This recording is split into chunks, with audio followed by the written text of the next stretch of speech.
অবশেষে দেশ থেকে পালিয়ে গেছেন ওবায়দুল কাদের, আসাদুজ্জামান খান কামাল, আলী আরাফাত, মাইনুল হাসান খান নিখিল, পুলিশের বড় কর্তা হিসেবে খ্যাত মনিরুল ইসলাম, বিপ্লব কুমার সরকার সহ ১ ডজন সাবেক মন্ত্রী, প্রতিমন্ত্রী, উপমন্ত্রী, আমলা ও পুলিশের ঊর্ধ্বতন কর্মকর্তা।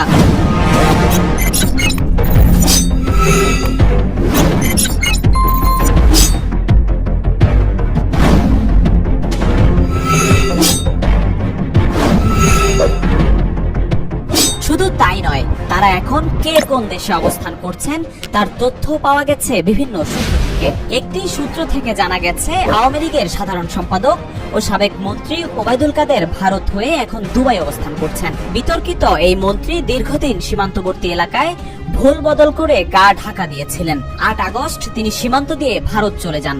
এরপর নানা ধরনের দেন দরবার করে সম্প্রতি দুবাই পাড়ি জমিয়েছেন কাদের। ৫ আগস্টের পরপরই সপরিবারে সিঙ্গাপুর চলে যান সাবেক মন্ত্রী আহম মোস্তফা কামাল এবং তার মেয়ে নাফিসা কামাল। সরকার পতনের আগেই ৩ আগস্ট সিঙ্গাপুর চলে যান সাবেক মেয়র ফজলে নূর তাপস। সাবেক স্বরাষ্ট্রমন্ত্রী আসাদুজ্জামান খান কামাল এখন সপরিবারে সিঙ্গাপুর অবস্থান করছেন বলে জানা গেছে। গত সপ্তাহে তিনি দেশ ত্যাগ করেন বলে একটি সূত্র দাবি করেছে। অথচ আগস্ট মাসেই কামালের দেশ ত্যাগে নিষেধাজ্ঞা প্রদান করা হয়। তারপরও হত্যা মামলা নিয়ে কিভাবে দেশ ত্যাগ করছেন এসব নেতারা, এমন প্রশ্ন এখন জনমনে ঘুরপাক খাচ্ছে।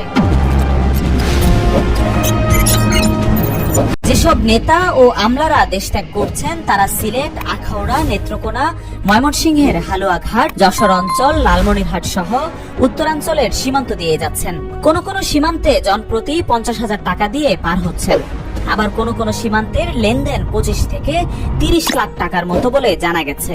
অবৈধ পথে ভারত যাওয়ার পর দালালের মাধ্যমে পাসপোর্টে ভারতের প্রবেশের সিল যেমন লাগানো হচ্ছে, তেমনি বহির্গমনের সিলও লাগানোর ব্যবস্থা করা হচ্ছে মোটা টাকার বিনিময়ে। যুক্তরাষ্ট্র সফর শেষে ৩১ জুলাই দেশে ফেরেন শেখ ফজলে শামস পরশ। দেশে ফিরেই বিপাকে পড়েন এই নেতা। এখনো পর্যন্ত তিনি দেশেই রয়েছেন বলে জানা গেছে।